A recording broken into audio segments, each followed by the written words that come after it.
Hello students, आइए देखते हैं चैप्टर 2 का क्वेश्चन नंबर 43। क्वेश्चन नंबर 43 जो है यह पूछा जा रहा है 37 द्रव्यमान संख्या वाले एक आयन पर ऋणावेश की एक इकाई है। ठीक है, यहाँ पर एक आयन है जिसकी द्रव्यमान संख्या 37 है और उस आयन पर ऋण आवेश की एक इकाई है। यदि आयन में इलेक्ट्रॉन की तुलना, ठीक है, यदि आयन में इलेक्ट्रॉन की तुलना में न्यूट्रॉन, आयन में इलेक्ट्रॉन की तुलना में न्यूट्रॉन जो है 11.1% अधिक है। इलेक्ट्रॉन की तुलना में न्यूट्रॉन अधिक है, कितना अधिक है? 11.1% न्यूट्रॉन जो है अधिक है। तो आयन का प्रतीक लिखिए, आपको आयन का सिंबल बताना है। प्रश्न आप समझ चुके होंगे कि कोई आयन है जिस पर एक ऋण आवेश है, उसका द्रव्यमान संख्या 37 है। ठीक है, आयन में इलेक्ट्रॉन की तुलना में न्यूट्रॉन अधिक है। कितना अधिक है? इलेक्ट्रॉन की तुलना में न्यूट्रॉन जो है 11.1% अधिक है। ठीक है, आपको आयन का प्रतीक लिखना है। ठीक है, तो इस सवाल को सॉल्व करने के लिए आप पहले मानेंगे, तो माना आयन में उपस्थित इलेक्ट्रॉन की संख्या x है। आयन में उपस्थित इलेक्ट्रॉन की संख्या x है। ठीक है, तो आयन में उपस्थित न्यूट्रॉन की संख्या कितनी होगी? तो न्यूट्रॉन की संख्या जो है वो इलेक्ट्रॉन की संख्या से अधिक है। कितना अधिक है? 11.1% अधिक है। ठीक है, तो उस अधिक मान को हम लोग निकाल लिया जाए। ठीक है, कितना अधिक है उसी मान को हम गणना करके निकाल लेते हैं। तो माना आयन में उपस्थित इलेक्ट्रॉन की संख्या x है, तो आयन में उपस्थित न्यूट्रॉन की संख्या कितनी होगी? तो यह 11.1% अधिक है इलेक्ट्रॉन से, तो x प्लस जितना अधिक है, x प्लस x का 11.1%।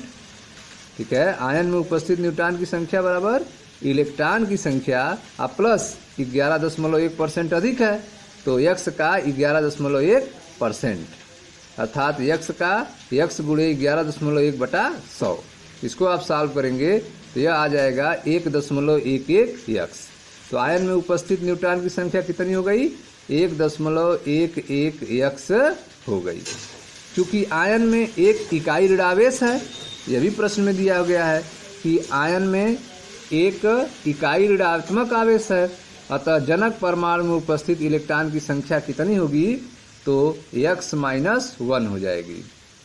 ठीक है, क्योंकि आयन में एक इकाई ऋणात्मक आवेश है, अतः जनक परमाणु में उपस्थित इलेक्ट्रॉनों की संख्या x-1 हो जाएगी। जनक परमाणु में उपस्थित प्रोटॉनों की संख्या कितनी होगी? x-1 हो जाएगी। ठीक है, मूल में पूछा जा रहा है एक अधिक है, तो उस अधिक को हटाएंगे तभी तो जनक का पता चलेगा। तो इसीलिए जनक का हमने माना x है, पेरेंट का हमने x माना है। ठीक है, तो एक को माइनस करना पड़ेगा तभी आप इसको सॉल्व कर पाएंगे। तो आयन में एक इकाई ऋणात्मक आवेश है, अतः जनक परमाणु में उपस्थित इलेक्ट्रॉन की संख्या एक कम हो जाएगी, x-1 हो जाएगी। जनक परमाणु में उपस्थित प्रोटॉन की संख्या कितनी होगी? तो x-1 हो जाएगी। ठीक है, अब ध्यान दीजिए, प्रोटॉनों की संख्या प्लस न्यूट्रॉनों की संख्या बराबर होती है किसके? द्रव्यमान संख्या के। प्रोटॉनों की संख्या प्लस न्यूट्रॉनों की संख्या बराबर द्रव्यमान संख्या के। प्रोटॉनों की संख्या x-1 है और न्यूट्रॉनों की संख्या आपने निकाला है 1.111x है, और द्रव्यमान संख्या प्रश्न में दिया है 37 है। ठीक है, अब इसको आप सॉल्व करके x का मान निकालना है, तो यह आ जाएगा आपका 18। ठीक है, तो प्रोटॉनों की संख्या बराबर होता है परमाणु क्रमांक के। प्रोटॉनों की संख्या किसके बराबर होता है? परमाणु क्रमांक के, और यह मान है x-1। x का मान 18 आप निकाल चुके हैं, तो 18-1 बराबर 17। ठीक है, तो यह हो गया आपका प्रोटॉन की संख्या अर्थात परमाणु क्रमांक जो कि 17 है। अतः आयन का प्रतीक क्या होगा? तो आयन का प्रतीक जो होगा वह होगा आपका 17Cl37 पे माइनस चार्ज। ठीक है, 17Cl-37 यह आयन का प्रतीक होगा। ठीक है स्टूडेंट्स, तो इस तरह से यह आपका क्वेश्चन नंबर 43 था, जिसको सॉल्व करने के लिए पहले आपने माना है कि आयन में उपस्थित इलेक्ट्रॉन की संख्या x है आयन में उपस्थित न्यूट्रॉन की संख्या जो है इलेक्ट्रॉन की संख्या का 11.1% अधिक था, तो उसको कैसे लिखेंगे? तो x प्लस x का 11.1% अर्थात x प्लस x गुणे 11.1/100। तो न्यूट्रॉन की संख्या निकल जाएगी 1.111x। चूंकि आयन में एक इकाई ऋणात्मक आवेश है, आयन पर एक इकाई ऋणात्मक आवेश है, अतः जनक परमाणु में उपस्थित इलेक्ट्रॉन की संख्या कितनी होगी? तो एक माइनस करना पड़ेगा अर्थात x-1। जनक परमाणु में उपस्थित प्रोटॉन की संख्या कितनी होगी? तो x-1। अब आप जानते हैं प्रोटॉन की संख्या धन न्यूट्रॉन की संख्या बराबर द्रव्यमान संख्या होता है। अब आप मान रख दें प्रोटॉन की संख्या x-1, न्यूट्रॉन की संख्या 1.111x बराबर द्रव्यमान संख्या 37। सॉल्व करेंगे तो x का मान 18 आ जाएगा। ठीक है, प्रोटॉन की संख्या बराबर परमाणु क्रमांक बराबर x-1 है, तो 18-1 बराबर 17। अतः आयन का प्रतीक हो गया 17 Cl-37। ये आपका आंसर हो गया। नेक्स्ट देखते हैं क्वेश्चन नंबर 44। ध्यान दें, यह आपका क्वेश्चन नंबर 44 है। 56 द्रव्यमान संख्या वाले, ठीक है, कह रहा है कि 56 द्रव्यमान संख्या वाले एक आयन पर धनात्मक की 3 इकाई है। ठीक है, 56 द्रव्यमान संख्या वाले एक आयन पर धनात्मक की 3 इकाई है और इसमें इलेक्ट्रॉन की तुलना में 30.4% न्यूट्रॉन अधिक हैं। तो इसमें अभी आप देख रहे हैं कि न्यूट्रॉन अधिक हैं, उसमें इससे पिछले वाले में न्यूट्रॉन जो है 11.1% इलेक्ट्रॉन से अधिक हैं। इसमें जो न्यूट्रॉन अधिक हैं इलेक्ट्रॉन की तुलना में वह 30.4% अधिक हैं। इस आयन का प्रतीक लिखिए। ठीक है, तो उस पर जो है ऋणात्मक आवेश था, लेकिन यहाँ पर धनात्मक आवेश है और कितना है? 3 है। द्रव्यमान संख्या यहाँ पर 56 दिया गया है। तो ठीक उसी तरह से इसको भी आप सॉल्व करेंगे। ठीक है, तो ध्यान से दें, माना आयन में उपस्थित इलेक्ट्रॉन की संख्या x है। माना आयन में उपस्थित इलेक्ट्रॉनों की संख्या कितनी है? x है। आयन में उपस्थित न्यूट्रॉनों की संख्या कितनी होगी? तो आयन में उपस्थित न्यूट्रॉन की संख्या जो है वह इलेक्ट्रॉनों की संख्या का 30.4% अधिक है। तो आयन में उपस्थित न्यूट्रॉनों की संख्या बराबर तो x प्लस जो इलेक्ट्रॉन उपस्थित है तो होगा ही, और कितना अधिक है? तो x प्लस x का 30.4% अर्थात x प्लस x गुणे 30.4/100। इसको आप सॉल्व करेंगे तो आयन में उपस्थित न्यूट्रॉन की संख्या निकल जाएगी 1.304x। ठीक है, अब जो है प्रश्न के अनुसार चूंकि आयन में 3 इकाई धनात्मक आवेश है, आयन में 3 इकाई धनात्मक आवेश है, अतः जनक परमाणु में उपस्थित इलेक्ट्रॉन की संख्या, जनक परमाणु में उपस्थित इलेक्ट्रॉन की संख्या कितनी हो जाएगी? तो x+3 हो जाएगी, क्योंकि 3 धनात्मक आवेश है मतलब 3 कम है। 3 कम है तो 3 जोड़ना पड़ेगा, तभी तो परमाणु का मालूम होगा ओरिजिनल कितना है। ठीक है, तो चूंकि आयन में 3 इकाई धनात्मक आवेश है, अतः जनक परमाणु में उपस्थित इलेक्ट्रॉनों की संख्या x+3 होगी और जनक परमाणु में उपस्थित प्रोटॉनों की संख्या भी x+3 हो जाएगी। ठीक, प्रोटॉनों की संख्या प्लस न्यूट्रॉनों की संख्या बराबर द्रव्यमान संख्या होता है। तो प्रोटॉनों की संख्या x+3, न्यूट्रॉनों की संख्या जो आप निकाले हैं 1.304x, अब बराबर द्रव्यमान संख्या 56। यहाँ से आप सॉल्व करके x का मान निकालेंगे जो आएगा 23। ठीक है, तो इस तरह से x का मान निकल गया आपका 23। प्रोटॉनों की संख्या बराबर परमाणु क्रमांक, प्रोटॉनों की संख्या बराबर परमाणु क्रमांक जो है x+3। तो x का मान 23 है और +3 अर्थात 26। तो प्रोटॉनों की संख्या परमाणु क्रमांक कितना निकल गया? 26 निकल गया। अतः आयन का प्रतीक कितना होगा? तो 26 Fe 56 पे 3 प्लस। आयन का प्रतीक होगा 26 Fe पर 3 प्लस 56। ठीक है स्टूडेंट्स, तो यह था आपका क्वेश्चन नंबर 44। इसको सॉल्व करने के लिए आपने देखा कि माना आयन में उपस्थित इलेक्ट्रॉनों की संख्या x है, आयन में उपस्थित न्यूट्रॉनों की संख्या बराबर x प्लस x गुणे 30.4/100। इस तरह से 1.304x आया। चूंकि आयन में 3 इकाई धनात्मक आवेश है तो जनक परमाणु उपस्थित न्यूट्रॉनों की इलेक्ट्रॉनों की संख्या जो होगी x+3 हो जाएगी। जनक परमाणु उपस्थित प्रोटॉनों की संख्या भी x+3 हो जाएगी। अब आप जानते हैं प्रोटॉनों की संख्या धन न्यूट्रॉनों की संख्या बराबर द्रव्यमान संख्या होता है। तो x+3 प्लस 1.304x बराबर 56। x का मान यहाँ पे आपका 23 आ चुका है। अतः प्रोटॉनों की संख्या बराबर परमाणु क्रमांक बराबर x + 3 अर्थात 23 + 3 बराबर 26। अतः आयन का प्रतीक क्या हो जाएगा, तो 26 Fe 56 पर 3 प्लस, Fe पे कितने प्लस, 3 प्लस, ये आपका आंसर हो जाएगा। अब देखते हैं अगला क्वेश्चन है। अगला क्वेश्चन है आपका क्वेश्चन नंबर 45। 45 नंबर क्वेश्चन कह रहा है निम्नलिखित विकिरणों के, ठीक है, निम्नलिखित विकिरणों के प्रकारों को आवृत्ति के बढ़ते हुए क्रम में व्यवस्थित कीजिए। निम्नलिखित विकिरणों के निम्नलिखित विकिरण के प्रकारों को आवृत्ति के बढ़ते हुए क्रम में व्यवस्थित कीजिए। पहला है माइक्रोवेव ओवन से विकिरण, यातायात संकेत से एम्बर प्रकाश और एफएम रेडियो से प्राप्त विकिरण, बाहरी दिक से कॉस्मिक विकिरण और एक्स किरणें। ठीक है, तो यह जो है आप देख रहे हैं 5 चीज़ें दी गई हैं और इनको आवृत्ति के बढ़ते हुए क्रम में व्यवस्थित करना है। ठीक है, तो आवृत्ति के बढ़ते हुए क्रम में अगर आप लिखेंगे तो सबसे पहले आपका आएगा यह आपका यह घ वाला जो है बाहरी दिक से कॉस्मिक किरणें, बाहरी दिक से कॉस्मिक किरणें आएंगे। इसके बाद आएगा आपका च यक्स किरणें आएंगे।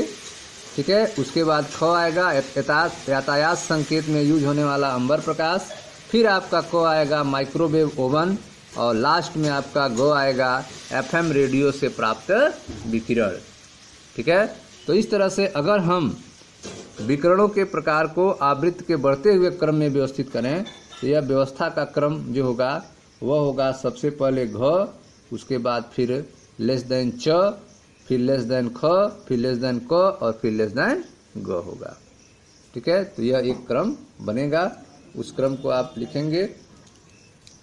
ठीक है, आपका जो क्रम बनेगा वह होगा घ, ठीक है, लेस देन च, लेस देन आपका हो जाएगा ख, फिर हो जाएगा क और फिर हो जाएगा आपका ग। ठीक है, इस तरह से आपका बाहरी दिक में कॉस्मिक किरणें यह हो गई, उसके बाद लेस देन हो गया आपका यक्स किरणें, फिर हो गया आपका यातायात में त्रमणी प्रकाश, फिर माइक्रोवेव ओवन के विकिरण और लास्ट में एफएम रेडियो से प्राप्त विकिरण। ठीक है, यह क्रम आपका हो जाएगा। अब है आपका क्वेश्चन नंबर 46। क्वेश्चन नंबर 46 कह रहा है नाइट्रोजन लेजर 337.1 नैनोमीटर के तरंगदैर्घ्य पर एक विकिरण उत्पन्न करती है। नाइट्रोजन लेजर जो है वह 337.1 नैनोमीटर के तरंगदैर्घ्य पर एक विकिरण उत्पन्न करती है। यदि उत्सर्जित फोटानों की संख्या 5.6 × 10⁻24 हो तो लेजर की क्षमता की गणना कीजिए। आपको लेजर की क्षमता की गणना करना है।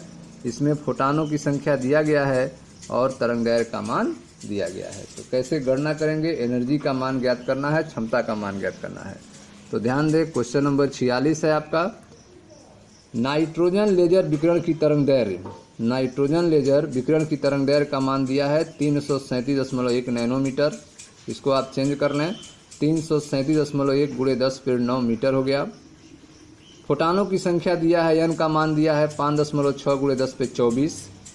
शक्ति एनर्जी आपको बताना है एन एक्स न्यू। ठीक है, ई बराबर एक्स एच न्यू कह सकते हैं या एन एच न्यू कह सकते हैं और न्यू बराबर c/λ होता है, तो शक्ति ई बराबर हो जाएगी NhC/λ। तो यह सूत्र आप लगाएंगे, शक्ति ई बराबर NhC/λ। मान रख दें ई बराबर एन का मान नंबर ऑफ फोटान 5.6 × 10⁻24, एच का मान 6.625 × 10⁻34 और सी का मान 3 × 10⁸, लैम्डा का मान 3.371 × 10⁻9।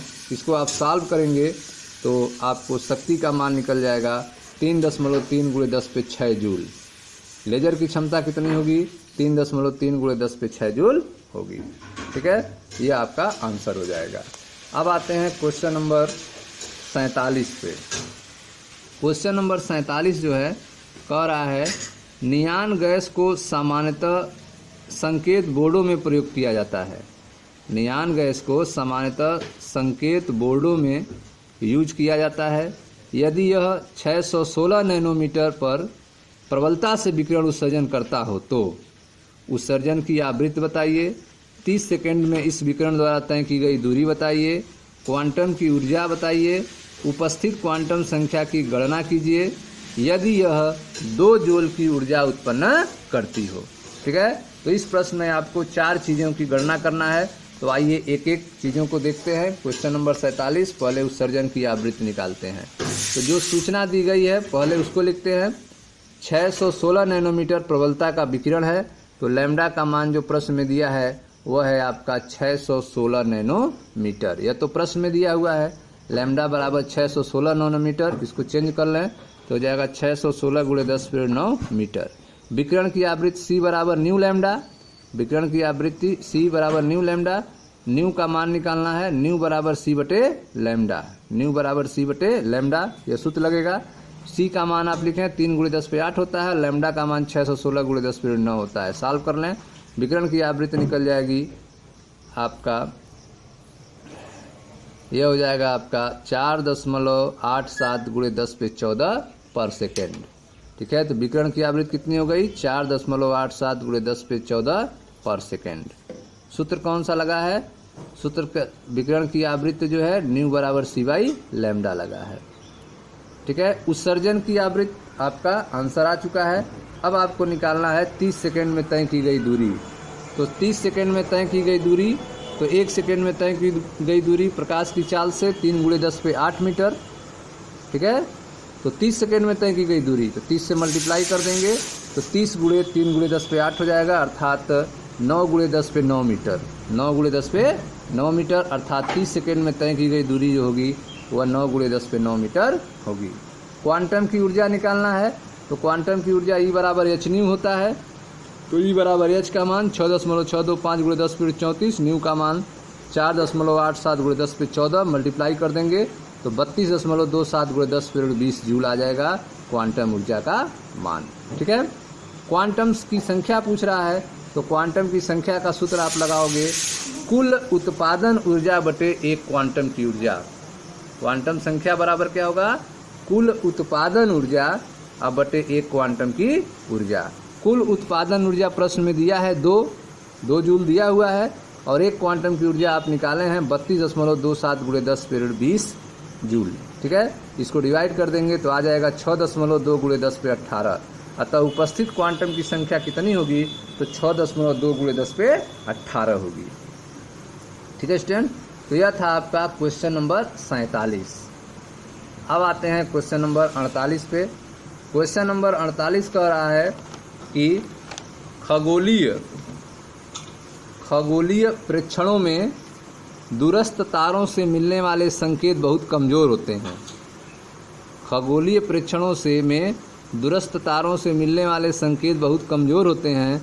यदि फोटान संसूचक 600 नैनोमीटर के विकिरण से कुल 3.15 × 10⁻18 जूल प्राप्त होता है, तो संसूचक द्वारा प्राप्त फोटानों की संख्या की गणना कीजिए।